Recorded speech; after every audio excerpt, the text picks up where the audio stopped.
নমস্কার, আমি স্বপন, ইভিএম নিউজে আপনাদের সকলকে স্বাগত। এই মুহূর্তে সব থেকে বড় খবর, মমতা ব্যানার্জিকে কার্যত পাগল বানিয়ে দিচ্ছে শুভেন্দু অধিকারী। যে ফলাফল প্রত্যেক দিন আসছে, শুধু পূর্ব মেদিনীপুর থেকে যে ফলাফল আসছে, তাতে মমতা ব্যানার্জির কোনো ওষুধেই কাজ করবে না। অভিষেক ব্যানার্জি তিনি নাকি নন্দীগ্রাম নিয়ে আলাদা করে পরিকল্পনা করে ফেলেছেন। ফলাও করে তার পেটোয়া সংবাদ মাধ্যমকে দিয়ে তিনি এটা প্রচার করালেন যে তিনি এবারে নন্দীগ্রাম নিয়ে তার আলাদা প্ল্যান, অর্থাৎ বিরোধী দলনেতা শুভেন্দু অধিকারী ভবানীপুর নিয়ে প্ল্যান করছেন, তিনি নন্দীগ্রাম নিয়ে নাকি প্ল্যান করছেন, এই কথা বললেন। এবং তিনি আইপ্যাককে ময়দানে নামিয়ে দিয়েছেন। শুধু নন্দীগ্রাম নয়, গোটা পূর্ব মেদিনীপুর জেলা জুড়ে আইপ্যাক কাজ করতে নেমে গেল। কি না, সামনের সমস্ত সমবায় সমিতির নির্বাচন, সেই সমবায় সমিতির নির্বাচনগুলোতে তৃণমূল কংগ্রেসকে জেতাতে হবে, বিজেপিকে পর্যুদস্ত করতে হবে, আর সেগুলোকে দিয়ে পেটোয়া সংবাদ মাধ্যমকে দিয়ে আমি প্রচার করাবো যে দেখো শুভেন্দু অধিকারীর গড়ে শুভেন্দু একটার পর একটা সমবায় আমরা পরাস্ত করছি কিভাবে। এটা করতে গিয়ে মমতা ব্যানার্জি মারাত্মকভাবে ধাক্কা খেয়েছে।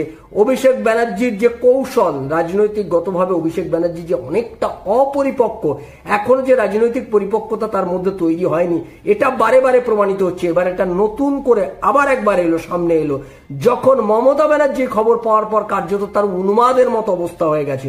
মমতা ব্যানার্জি কোন খবর পাওয়ার পর উন্মাদের মতো অবস্থা হলো সেটা দেখানোর আগে ভিডিওটা দেখিয়ে নি, তারপরে মূল বিষয়টা বলবো। সমবায় সমিতিতে বিপুল বিপুল ভোটে জিতলকে তৃণমূল বিরুলিয়া অঞ্চল থেকে নির্বাচন, তৃণমূল বিরুলিয়া অঞ্চল থেকে নির্বাচন আর নেই দরকার, আর নেই দরকার। ভিডিওটা হচ্ছে নন্দীগ্রাম বিধানসভা, নন্দীগ্রাম 2 নম্বর ব্লকের বিরুলিয়া সমবায় কৃষি উন্নয়ন সমিতি লিমিটেড, যেখানে পূর্ব মেদিনীপুরের যেখানেই সমবায় সমিতির নির্বাচন হচ্ছে সেখানেই তৃণমূল কংগ্রেস মুখ থুবড়ে পড়ছে। মমতা ব্যানার্জি সেখানে পরাস্ত হচ্ছে। অভিষেক ব্যানার্জি নতুন করে আইপ্যাককে নামিয়েছিল, আইপ্যাককে নামানোর পর পরিস্থিতি আরো খারাপ হয়েছে, রেজাল্ট আরো খারাপ হচ্ছে। 12-0 সিটের মধ্যে 0 পেয়েছে তৃণমূল কংগ্রেস, 12টায় জিতেছে বিজেপি। অর্থাৎ এই মুহূর্তে যে পরিস্থিতি, যেটা আমরা বুঝতে পারছি, মমতা ব্যানার্জির তো ভয়ঙ্কর খারাপ, মাথা খারাপ হয়ে যাওয়ার মতো অবস্থা। পূর্ব মেদিনীপুর থেকে একটা সিটও জিতবে না এবারের বিধানসভা নির্বাচনে, পরিস্থিতি সেদিকে গড়িয়ে গেছে।